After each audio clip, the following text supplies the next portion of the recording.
This is Roger Stone for American Sovereign Bullion. Since 2020, the U.S. dollar has lost over 20% of its purchasing power. Meanwhile, gold continues to rise. Call 844-272-2428 or go to asbgold.com now to get your free gold and silver guide and learn how to protect your wealth with physical gold and silver delivered to your door or held in a gold IRA today. So go to asbgold.com now. Don't wait for the markets to drop. That's asbgold.com. In the squadron, they called him Bullets, but we call him Greg Kelly.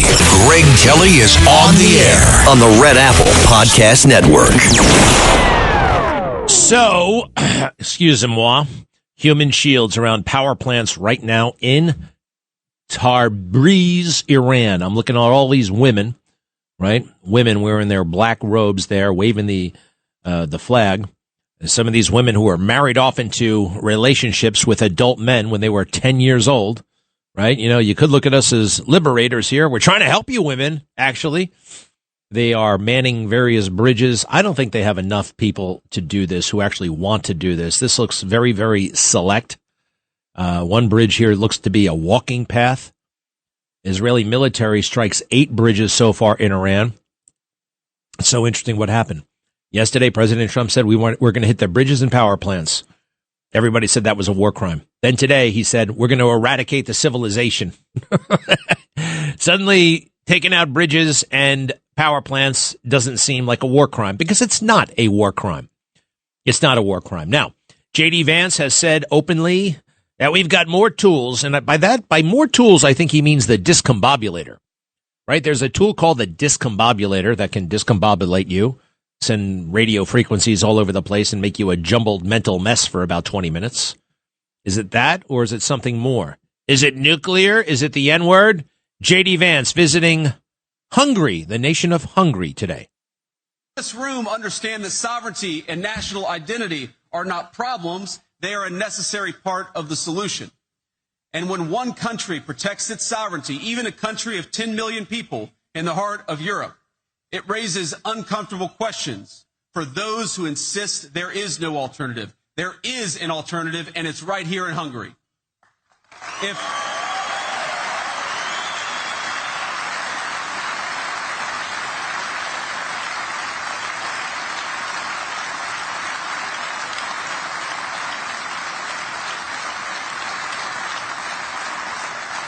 Think about this. If Hungary can secure its own borders, others can do the same thing. And if they do not, if they fail to control migration, that is by choice. If Hungary can place its own workers first, there's no reason that its neighbors can't do the same. And when they do not, that too is a choice. Victor and this entire political leadership, they become a target of the bureaucrats because he shows that real sovereignty is possible. How about that? Viktor Orban, a very intriguing individual, very much so. Viktor Orban could use our support right now. Good man. Hungary is doing it right. Of course, they make us sound they make him sound so crazy, so outlandish. No, having borders, right? Putting your population first, America first, Hungary first. We love that. Hold on a second. U.S. bombs military targets on Karg Island. Okay, that we knew. That goes back quite some time, a couple of weeks. Iran UN envoy, Tehran will take immediate and proportionate action if Trump follows through. Immediate and proportionate action. Now, what would that be? You know, these are the same people who bomb hotels and think it's okay. These are the same people who, and they don't, look, that school, when we hit it, we don't want to hit those schools if we hit it. But that's what they do. They take soft targets and they go after innocent women and children. I mean, look at the risk they're imposing on their own people. I can't imagine those women and children that I'm looking at right now on a bridge in Iran want to be there. A little bit more from J.D. Vance and the tools at our and President Trump's disposal. Go ahead. But we feel confident that we can get a response, whether it's positive or negative. We're going to get a response from the Iranians by 8 o'clock tonight.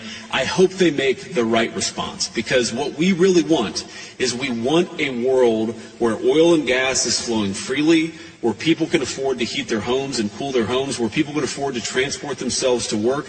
That's not going to happen if the Iranians are engaged in acts of economic terrorism. So they've got to know we've got tools in our toolkit that we so far haven't decided to use. The President of the United States can decide to use them, and he will decide to use them if the Iranians don't change their course of conduct.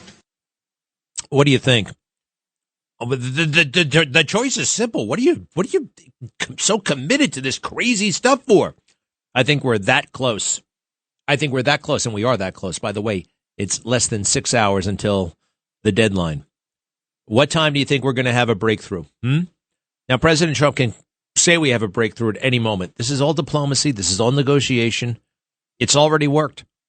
You can bomb the bridges and the bridges and the power plants. Not a war crime. Just yesterday, people were saying that was a war crime. You want to see a war crime?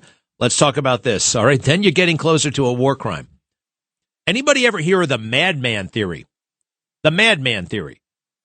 You know, that's also some of this. Bill Barr said it a long time ago. Bill Barr. One more time. Bill Barr was the attorney general to President Trump. You may remember, not very effective. But he did learn a few things. Cut 8, if you don't mind. Cut 8. He knew, the tweets got under my skin, and he said, well, I think I'm going to go and now start tweeting. And he chuckled and said, and you know what the secret is to a really good tweet? I said, what? He said, just enough crazy. I thought it was funny. And effective. Just enough crazy. You want your enemy thinking that, oh my God, this guy's going to do anything. How the hell do you think we won the Cold War? The Russians didn't exactly think that Ronald Reagan was, this benevolent guy from Hollywood, just wanted to make America, great. They thought he was a cowboy and a nut job who had this, fixation on ruining the Soviet Union, communism, and he did. But we knew he wasn't. That's not a crazy thing. They thought he was crazy. They didn't know what he would do next. It's kind of what we got, or what they have with President Trump. He's not crazy, but the perception of crazy is actually sometimes good for national security. And all these weaklings saying, how could he say such a thing? Oh, my goodness gracious. This is the worst thing I ever heard. Grow up. Grow up and learn where the hell we are right now, what this moment is and what it isn't. Fair enough? Hey, real quick, back to Gavin Newsom for a second. Not only is Gavin, totally lost it, Trump derangement syndrome, his wife, he sat down and talked to his wife. She seems like a very pleasant woman. Very beautiful, actually. But an addicted person to power and stardom and fame. And at this moment, being authentic seems to be in right now, right? It's in. Here's Gavin Newsom's wife. Boy, oh boy, is she making a bit of a spectacle out of herself. Go ahead. I had to be very raw when we interviewed the young men who were juvenile offenders in San Quentin. I told them about my own loss, where I lost my older sister a few days before my 7th birthday, and I blame myself for her death. And I share that because that they ultimately were accused of committing these violent crimes and sentenced for life. And I think it shocked them that this, blonde lady who was, interviewing them had a similar story, was perhaps in the wrong place at the wrong time, but wasn't punished the way they were, because clearly it was an accident, but theirs was probably an accident too. So anyway, I share that just because I guess, I quite enjoy spending time with people and being real and unmasking and showing them that it's safe to unmask themselves. Beautiful. All right. Well, as John Travolta says, she brung it up. She ran over her sister in a golf cart. All right. When she was like 6 and the others, right? I mean, that's yikes. Now, I think people understand, even the guys you were talking to in prison understand it's not a crime. All right. It's weird, but it's not a crime. Now, back to my great big gigantic thought piece. All right.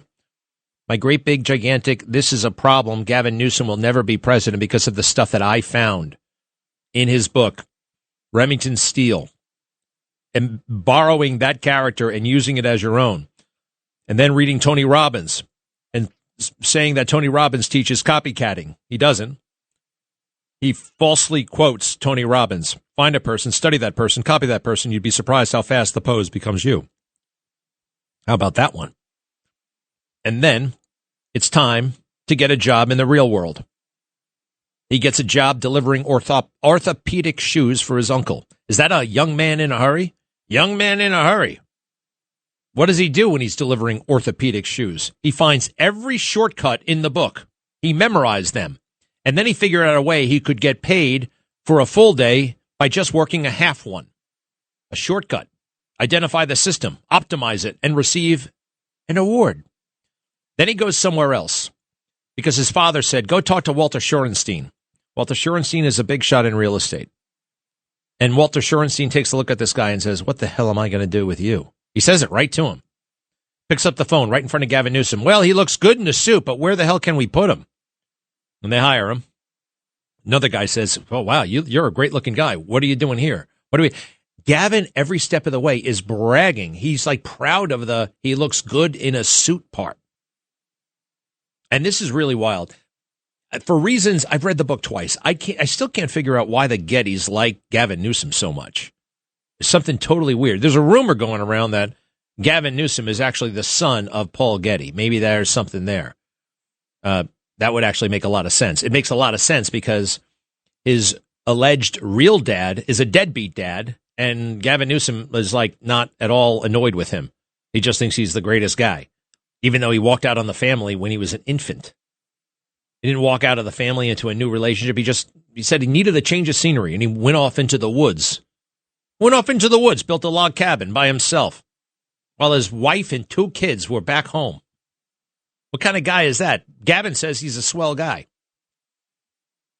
So he's hanging around the Gettys. He goes on vacation on private jets to Italy, and he's at a big party, and Jack Nicholson thinks that Gavin Newsom, this is 20 years ago, was a Getty. Oh, the Getty boys, how are you? How are you guys? Good to see you. Oh, the amazing Getty boys. And Gavin Newsom says out loud, I didn't correct him. In fact, it felt pleasant to me to be mistaken for a Getty. It felt subversive, and there was pleasure in that. You know who he's mad at? Not at himself, right? Pretending to be something that he's not. No regret whatsoever. You know who he doesn't like?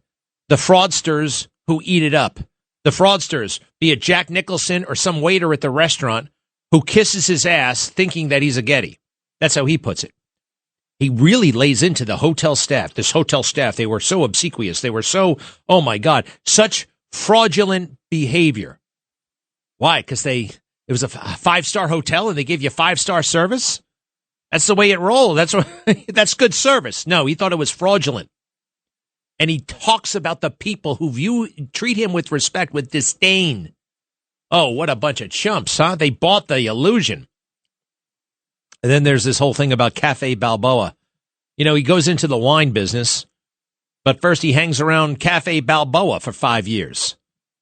He's copying it. He copies it. He's not embarrassed. He's shameless. And then he has the nerve, the gall to call himself an accidental politician.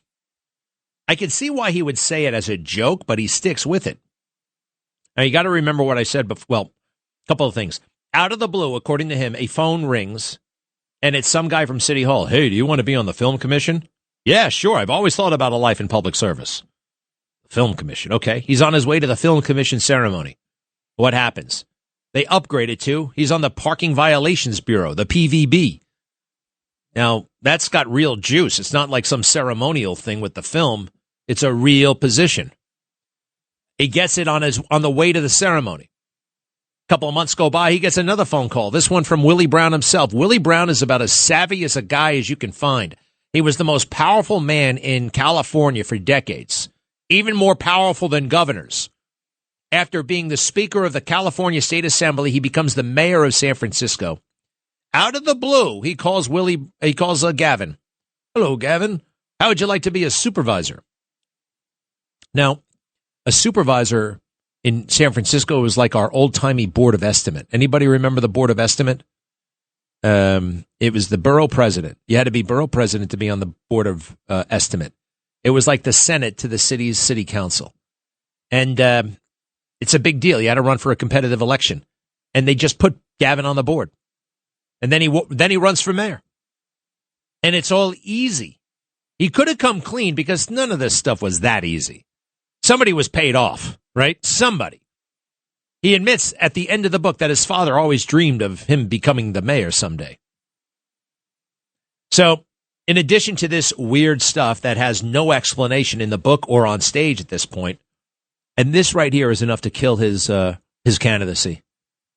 And in the olden days, it would, because people write a book, and then what happens is people read the book, right? People read it like at the New York Times, and they find out this stuff. And they say, wait, this guy is a total and complete fraud. Oh, by the way, there are all kinds of crazy factual mistakes. Can we go to the United Nations as soon as we get back? Because this is important. It's about tonight. The United Nations Security Council is coming together, and Mike Waltz is there. And look, I don't want to stay up late. I don't want to stay up late watching bombs fall. I've done that before. We all know what that's like. Let's find a solution. All right, I'm sure we will. Be right back. Sacco and Feliz, New York and New Jersey's premier attorneys at law. Their team brings decades of experience across a wide range of practice areas. Whatever life brings, they're your legal team. From everyday matters to complex cases, they've got you covered with the experience you need and the results you want. Because when life gets complicated, they make it simple. SaccoFeliz.com. SACCOFILLAS.com. 2 C's, 2 L's. Greg Kelly on the Red Apple Podcast Network. Hello there. And what do you say, Ann? By the way, Iran envoy Tehran will take immediate and proportionate action. All right. Now, there are a lot of things that's probably going to happen right now. He'll punt. He'll say this. No action will take place because we are talking to people in Iran who are moderate. We might even have a deal. And my understanding is the deal now focuses on the Strait of Hormuz. Who's going to make money off of that thing, right? Are we going to start imposing a toll on some of these ships? Maybe we'll share the money with Iran. All kinds of things are on the table right now. Yes, Ann? Well, it's kind of strange that they can show all these people that are they're putting around the electric plants and everything, the power plants in Iran, but we couldn't get images out for how many weeks. We haven't been able to see anything going on, but now all of a sudden we can see this. State-run television. I mean, if anyone has any doubt about how horrific this country is, look what they're doing to their people. Yeah, it's pretty rough stuff. Now, and they're standing there, they're waving flags. Now, in one sense, it's just people standing on a bridge waving flags, right? I mean, they're not chained. Did you notice that? I mean, look, I'm being told it's a lot of things here, but what is it really? And you notice those people, it's not that many people, number one, and they're just waving flags. Is it human shields? Is it, are they waiting for a parade? I don't know. But they better be off those bridges at 8 o'clock tonight, just in case. We'll be right back.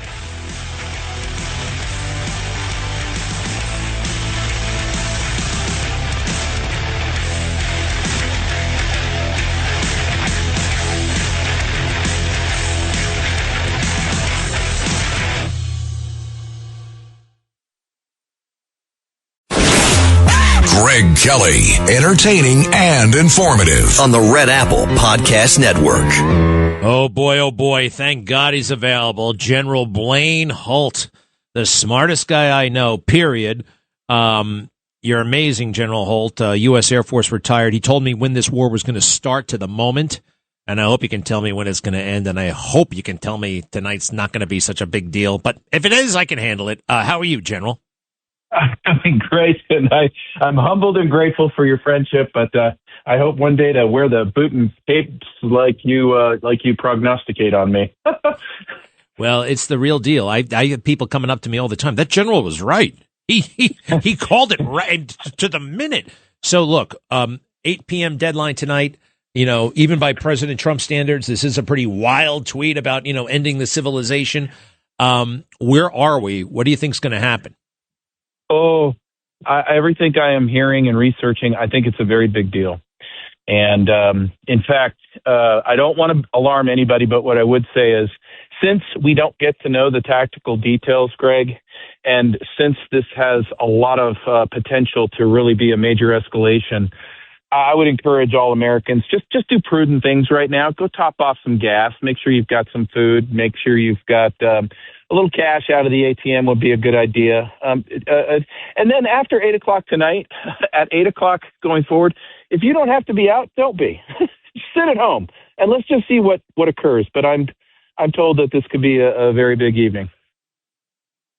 Oh boy! All right. Why? Why do we have to go big tonight? What's the point? Well, I think the Iranian people are ready to take things into their own hands. They'll need a little help from us.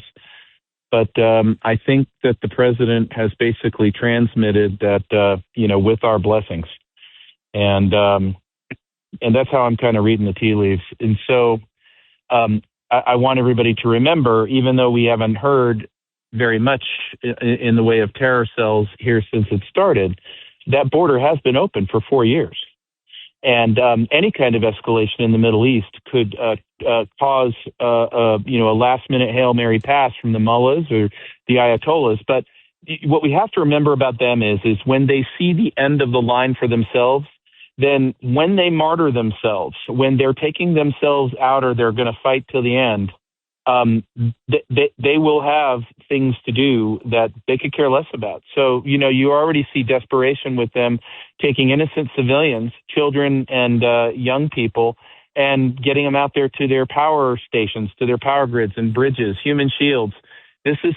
They're not trying to put up this propaganda front with the Iranian people anymore that they're benevolent leaders. So there's a shift, and all of the dishonesty is falling away now. I don't want anybody to just be complacent here. Just be careful and cautious. I don't mean to overreact. Don't freak out. But tonight could be a very big night, and we should all just be cautious. So, if you were in the White House, look. My understanding is this. We have achieved most of our objectives. So we have degraded their missile, degraded their nuclear. We certainly have punished them for exporting terror, and we have degraded their ability to export terror. My understanding was if we stop operations, we could declare victory, and the Strait of Hormuz could naturally reopen. What's wrong with that? Because the objective here was never really a new regime, or is President Trump saying, I guess these guys are never going to abandon their ways. They'll always cling to something, and we can't get rid of every single missile site in the country. Therefore, we got to go bigger. Is that it? Well, we've gone we've gone past that point in my own estimation. Others may argue otherwise, but this regime, if they were left in place, even the embers of it, even the skeleton of it, they would be committed to jihad and revenge against the United States and American citizens in perpetuity forever. So there is no reverse gear on that. The regime's now completely got to go. That has to be one of the objectives I think the president has in mind. The other thing is, if the Iranian people will take matters into their own hands, the straits will be open tomorrow, and they'll welcome us in with open arms. And then they'll let us go hunt down wherever that uranium is, and then we'll welcome the Iranian people in. I don't see the president walking away from that type of victory if it's within grasp. We just don't know that it's within grasp for very good reasons, and we won't know for the next 24 hours. I'm just cautioning that a dying enemy that is irrational and crazed will do anything on its way out. Okay, so to get what we want, to get those objectives met, we have to get rid of the regime. I know nobody wants to say regime change, and the only way really to get them all out would be a popular uprising. 90 million people in Iran, right? I mean, how many of them would be on the side of the regime no matter what? What's your sense of that? Very few. Very few. the Muslim Shia population of Iran demographically is less than 10%.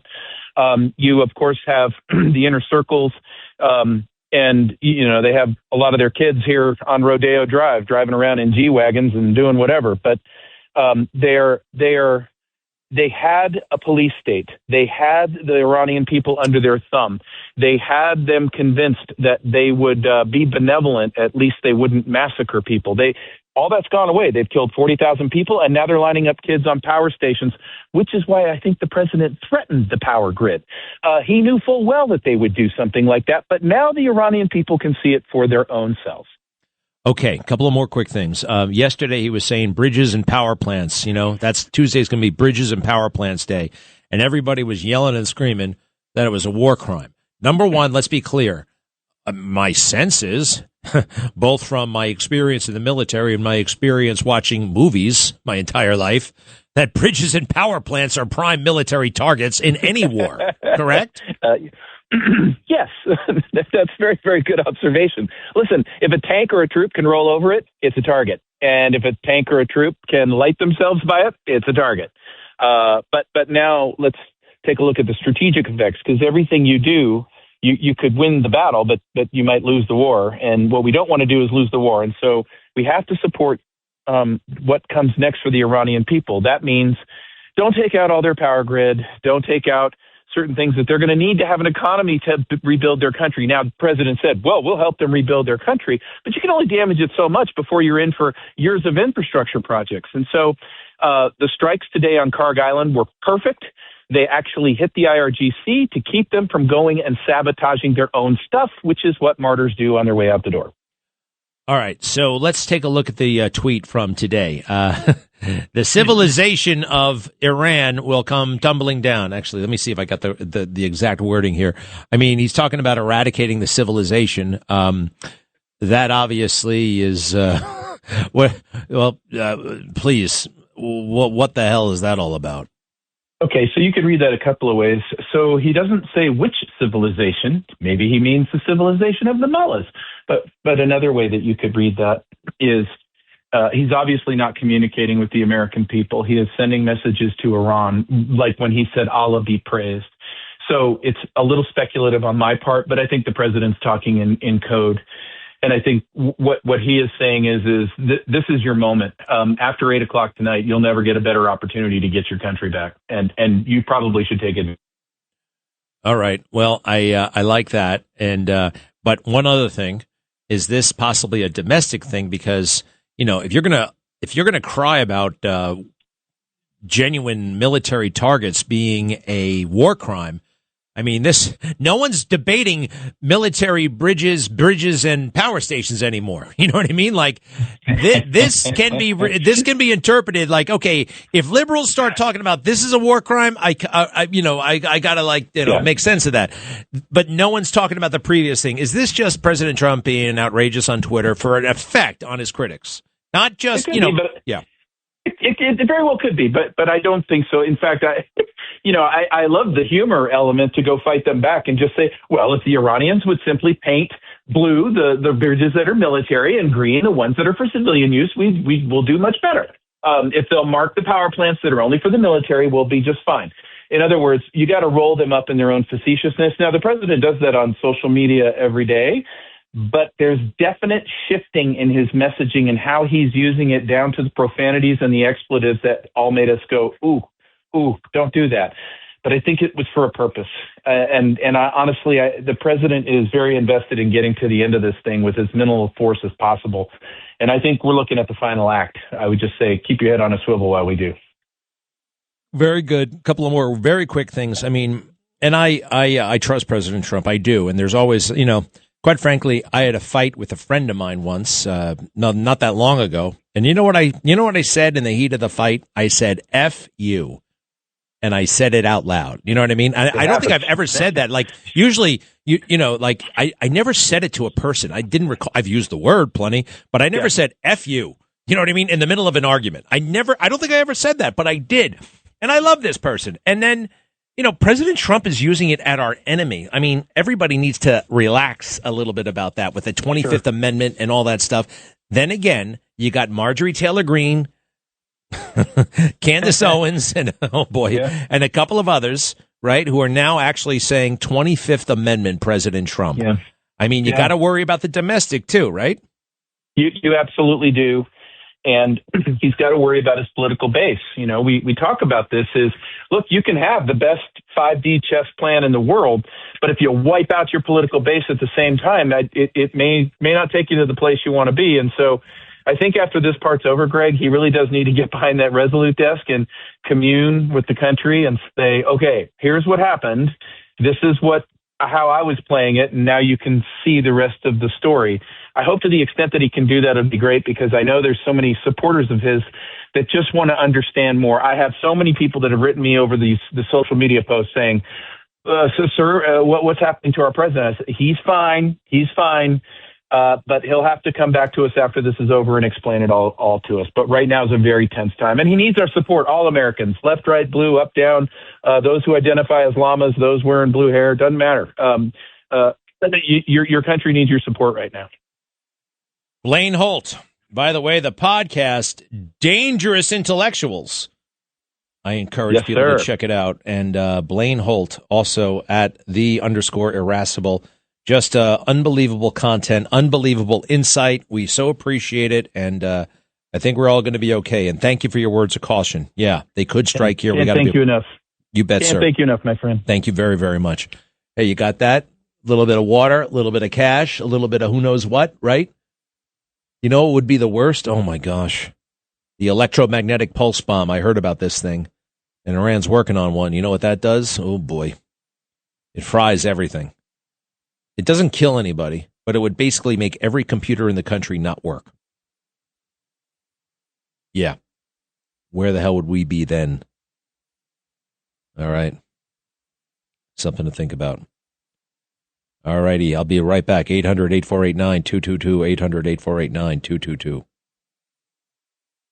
Greg Kelly, entertaining and informative on the Red Apple Podcast Network. You heard about what he said there, right? One of the smartest men in the world said, have a little extra bottled water, cash, get your affairs in order and don't go out tonight if you don't have to, right? A lot of bad people came into America over the past several years. It only took 19 hijackers. Here's a little known fact about the 19 hijackers on 9/11. Each one of them was here legally. How about that one? Not one illegal alien in the bunch. Right?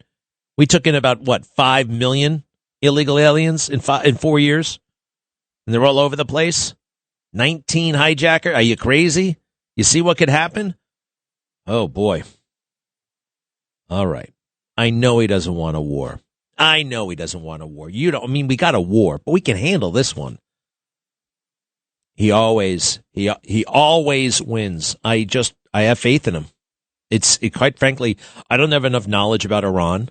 I don't have enough knowledge about, quite frankly, the status of their nuclear program right now. I'm not talking to the person that Steve Witkoff is talking to and Jared Kushner. I respect those men immensely. I think there's a way out, but he's talking about upping this thing, and he probably is also hearing, hey, what do we have to do for the Iranian people for them to put an end to this madness in their own country? We never talk about this, and quite frankly, for good reason. We don't really care who's running Iran as long as they don't hurt anybody else. But if they are still running Iran, they're hurting their own people. It's like a fringe benefit. If we get them out, guess who profits? Women and girls, right? I always hear liberals worried about women and girls. This is a chance to do something beautiful for women and girls. All right? I don't think a 9-year-old girl should be marrying a 45-year-old man. I don't think, the Ayatollah Khomeini had all kinds of strange things to say about, how you can touch children. It's in his green book. I found his green book. It's very, very strange. All right, give me a moment with Mark from Hackensack. Hello. Yeah, thank you, Greg. Thank you so much for your time. These are campaign promises that Donald Trump made to me. Prove me wrong. Just allow me. Deport all illegal aliens, not just the bad ones. And those numbers are grossly exaggerated, the illegal ones. Wait. Wait, I mean, what is the promise that he said he made? Wait, let me ask you something. Do you think President Trump has not lived up to his campaign promises on immigration? Yes or no? Please, may I? No. May I? You put something out there. I want to know. Do you think President Trump has made good on immigration as an issue? No, not at all. All right. Well, you see, this is crazy. Have you seen the border? Have you seen what the hell's going on down there? All right. They're not coming in anymore. All right. You saw what was going on in Minneapolis, and you saw what was going on elsewhere. Right. You think that was sustainable? Do you think that was sustainable? Do you think he really deported 600,000 illegals? Do you think that was sustainable? I understand. So you're the one who says that this is not happening big enough, fast enough, and bold enough for you, right? I apologize. I'll give you immigration. No. I mean immigration. Okay, immigration. All right, immigration. So what's the other issue that you're dissatisfied with? He promised fracking, gone. Keystone Pipeline, that company's gone. Wait. The fracking? Yeah, it's gone. We don't frack. We don't frack in Keystone Pipeline. Well, that's Keystone. That's that's a company decision. We don't drive. Fracking, Environmental Protection Agency. You know what our friend Lee Zeldin has done? Everything's on the table now. Everything.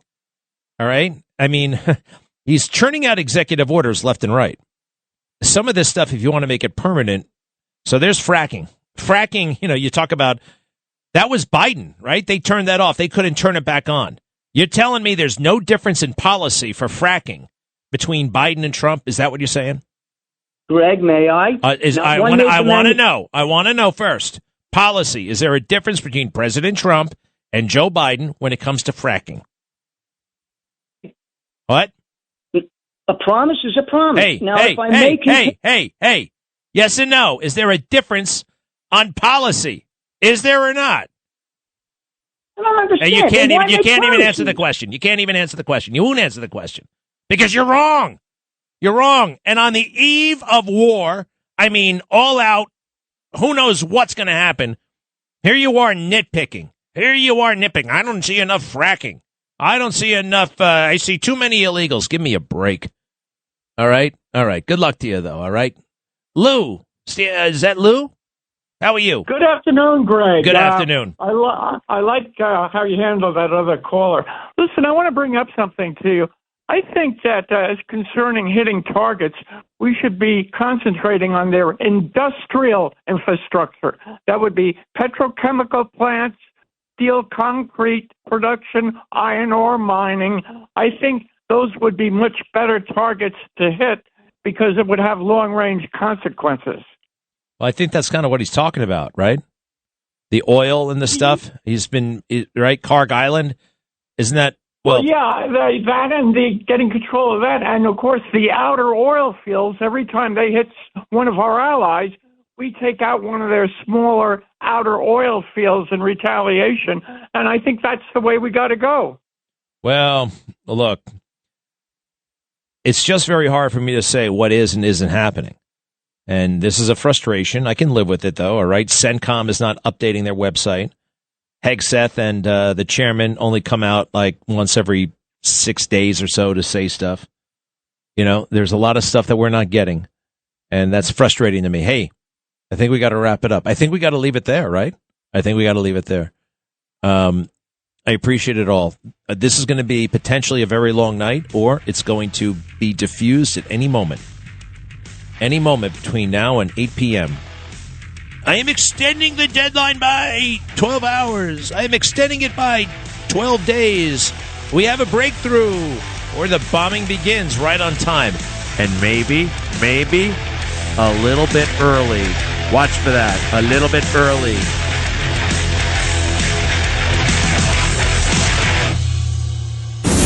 Thanks for listening to The Greg Kelly Show. You can hear The Greg Kelly Show weekdays at 12:15 on 77 WABC. If you like the podcast, share it with your friends and listen anytime at WABCRadio.com and download the WABC Radio app. Hit that subscribe button on all major podcast platforms. Plus, follow WABC on social on Instagram, TikTok, Facebook, and X. See you next time for a new episode so you never have to wonder, what the heck is going on here?